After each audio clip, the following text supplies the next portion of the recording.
Ako nga po pala si Ernest Aaron G. Baruga ng 3 Charlie at ito ang aking final output number 5. Ang unang tanong, sa iyong pananaw, alin sa tatlong sangkap, kaalaman, kasanayan o karangalan ang pinakamahirap panatilihin sa pamumuno at bakit? Para sa akin, ang karangalan ang pinakamahirap panatilihin sa pamumuno kasi ang karangalan ay nagbibigay ng pagkilala o respeto mula sa iba or sa mga kasamahan mo. Kapag kasi ang isang leader or namumuno ay kilala sa kanilang karangalan, mas madali para sa kanila na makakuha ng suporta or at kooperasyon mula sa kanilang team or sa iba pang stakeholders.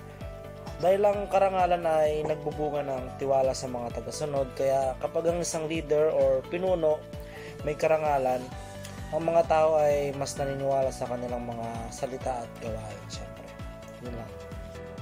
Ang pangalawang tanong is, paano mo ipapakita ang pagiging epektibong leader kung sakaling ikaw ay maatasan sa isang responsibilidad na labas sa iyong kagustuhan o kakayahan? Para sa akin, bilang isang epektibong leader, syempre, ipapakita ko ang positibong saloobin at tanggapin ng responsibilidad na nasa puso. Dahil ang pagtanggi o pagreklamo ay hindi nagpapakita ng iyong kakayahan or skills bilang isang leader.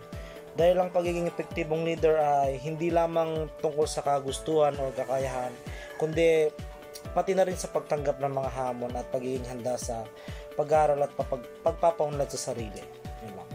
Ito ang pangatlong tanong or ang huling tanong. Ang tanong ay, kung ikaw ay nasa isang sitwasyon na kailangan pumili sa pamamagitan ng pakikisama at paggawa ng tama, paano mo ito haharapin bilang isang criminologist? Para sa akin, syempre, bilang isang criminologist, sisiguraduhin ko na ang mga desisyon ko ay dapat makatarungan at walang kinikilingan, syempre.